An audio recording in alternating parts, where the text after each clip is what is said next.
This little basket comes from Egypt, comes from near the border with Libya in the desert, in the Sahara Desert, and there's an oasis there called Siwa, Siwa. And this beautiful little oasis has nothing today except a few nomadic people that live there. And there's nothing in the oasis except grasses that grow around the water, and they have sheep. So you can see from this basket it's made out of grass with some decorations of dyed sheep wool sort of decorating it. Siwa is really important in ancient history because this was the time of there were oracles that used to tell the fortune, tell the future. Back in about 530 BC, the prince of Macedonia was Alexander. He was 18 years old. His father was King Philip, and he told his mother that he was going to conquer the world. And his mother said, "Oh, great, I'm sure you will, but first you must go to 2 oracles and get confirmation."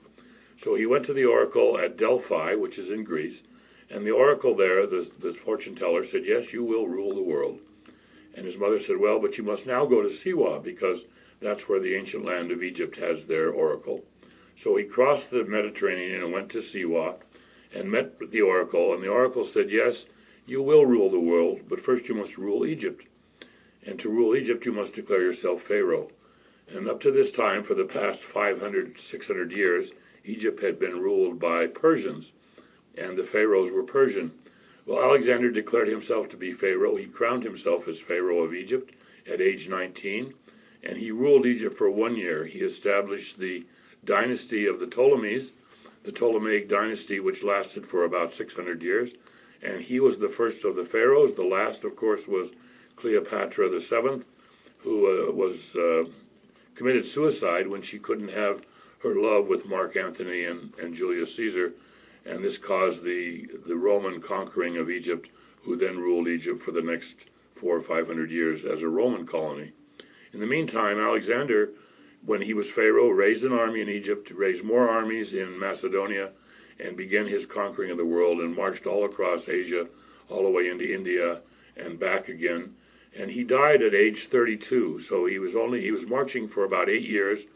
His troops became disillusioned by being so far from home, so they were marching back to Greece. Unfortunately, Alexander died. They think now he could have died of bird flu, which is really an interesting thing. They took his body, or parts of his body, and buried it in the city along the coast in Egypt, which is today called Alexandria, which was the beginning of the height of Alexandria, and the Ptolemies were then ruling Egypt. But this little basket comes from that area where the oracle at Siwa lived, and where Alexander was told that he would rule the world.